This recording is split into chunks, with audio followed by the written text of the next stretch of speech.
Assalamualaikum warahmatullahi wabarakatuh. Saya Arnensi dan teman saya Muhammad Farid Rizky. Kami akan mempresentasikan proyek dari PBM, yaitu tentang Eartherion atau Earthquake and Weather Information.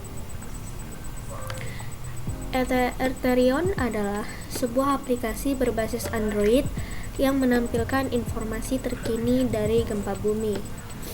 Nah, dari aplikasi ini akan diberikan informasi waktu dan lokasi kejadian, magnitudo, kedalaman, dan wilayah yang terdampak gempa bumi. Pada aplikasi ini, data yang dikumpulkan dan diperbarui sesuai dengan data BMKG sehingga datanya akurat. Selain info gempa bumi, aplikasi ini juga akan memberikan informasi mengenai cuaca. Aplikasi Eartherion ini menggunakan desain UI yang modern dan user-friendly, sehingga memudahkan user untuk melihat informasi gempa dan informasi cuaca secara mudah.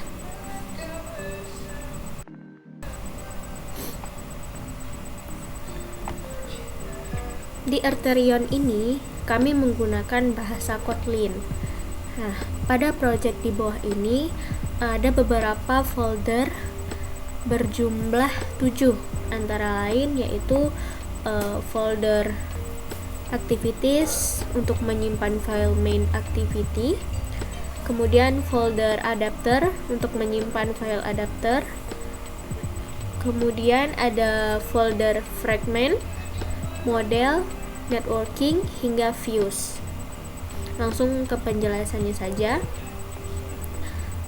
Pada kelas main activity ada variabel file date now, yaitu berfungsi untuk read only untuk format pada tanggal hari ini dan mengeksekusi dalam format string.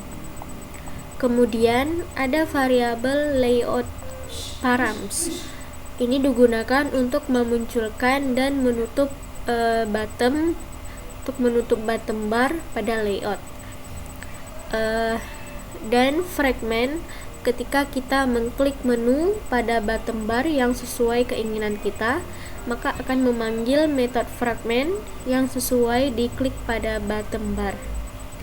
Kemudian ada metode getToday dan getLatLoad untuk mengambil data tanggal dan lokasi kita.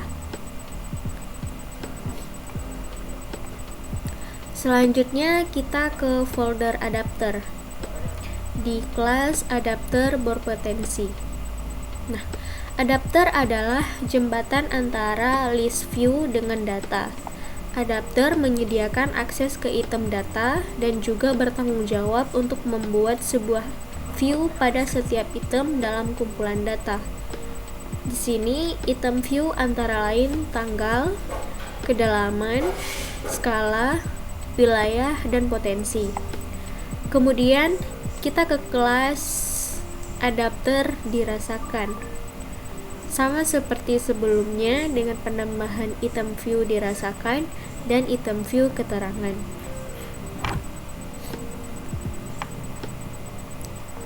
Selanjutnya kita ke folder fragment.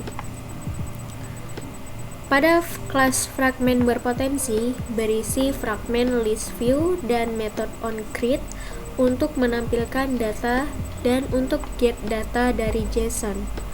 Kemudian pada kelas fragment yang lain masih sama, yaitu berisi fragment list view dan method onCreate untuk menampilkan data dan untuk get data dari JSON yang disimpan dalam data API.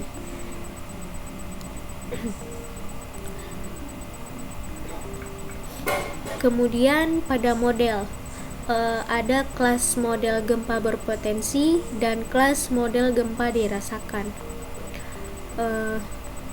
Kemudian pada folder networking ada kelas API endpoint yang berisi variabel dan URL API BMKG yang dimasukkan ke dalam variabel. Selanjutnya pada folder utils ada kelas bottom bar behavior yang berfungsi untuk menghilangkan bottom bar dan memunculkan bottom bar. Terakhir, folder views. Di sini ada kelas main yang berisi metode untuk mengget data API langsung. Kemudian metode tersebut akan dipanggil di fragmen-fragmen sebelumnya. Kemudian ada kelas main presenter dan main view berisi metode-metode yang dipanggil di kelas main pada folder views. Selanjutnya akan dijelaskan oleh Muhammad Farid Rizky. Baiklah, saya akan menjelaskan layout dari aplikasi ini. Nah, yang pertama yaitu activity main XML. Nah, layout ini adalah layout utama yang mencakup semua layout dari aplikasi ini. Seperti yang terlihat, ada layout cuaca, beserta text view, dan animated bottom bar untuk tab navigasi.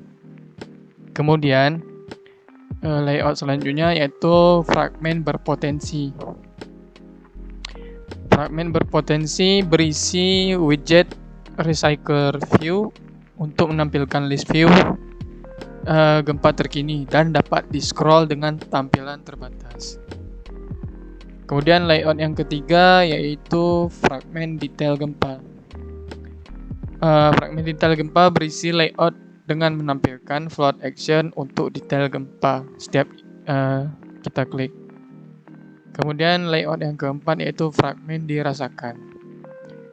Fragmen dirasakan sama seperti layout fragmen berpotensi, yaitu berisi widget recycler view untuk menampilkan list view gempa. Namun di sini list view gempa dirasakan dan dapat di-scroll dengan tampilan terbatas. Kemudian layout yang kelima adalah layout fragmen terkini. Layout fragmen terkini berisi layout dengan nested scroll view untuk menampilkan map fragmen serta linear layout dan text view dari informasi gempa seperti tanggal, skala, kedalaman, dan lain-lain. Kemudian layout yang keenam adalah layout cuaca.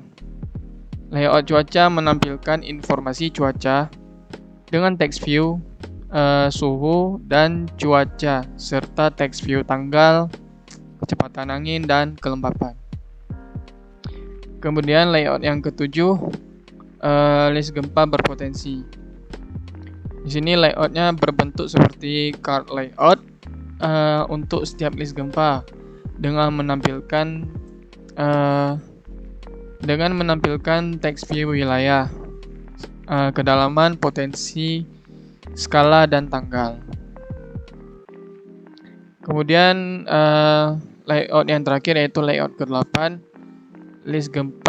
layout list gempa dirasakan, yaitu card layout seperti yang tadi. Namun di sini card layoutnya menampilkan text view keterangan, kedalaman, posisi dirasakan, serta text view tanggal dan skala. Baiklah, setelah Arnensi telah menjelaskan file Kotlin dan saya telah menjelaskan dari layout dari file XML, saya akan menjalankan aplikasi ini melalui HP saya dengan USB debugging. Nah, seperti yang terlihat ketika saya membuka aplikasi ini, di halaman paling awal ada tampilan informasi cuaca seperti indikator suhu, indikator cuaca, serta ikon yang terkait dengan indikator cuaca tersebut. Kemudian ada indikator bahwa tanggal hari ini, tepat hari ini, kemudian kecepatan angin beserta kelembapan sesuai dengan cuaca hari ini. Kemudian ada list gempa berbentuk card layout dengan informasi gempa yang terjadi beberapa hari ini atau dirasakan beberapa hari ini, dimulai dari tanggal 14 Juni sampai 16 Juni. Kemudian di setiap list gempa tersebut ada indikator skala Richter yang terpisah di card layout tersebut yang berwarna biru, serta informasi pusat gempa berada di mana, di kedalaman berapa, serta di lintang bujur berapa, dan juga dirasakan di beberapa wilayah dengan skala MMI. Kemudian di setiap list gempa tersebut ada informasi kapan terjadinya gempa dengan adanya tanggal dan jam berapa kapan terjadinya gempa tersebut. Kembali ke bottom bar bagian bawah, kita ke halaman berikutnya, yaitu halaman informasi gempa sebesar lebih dari 5 magnitudo.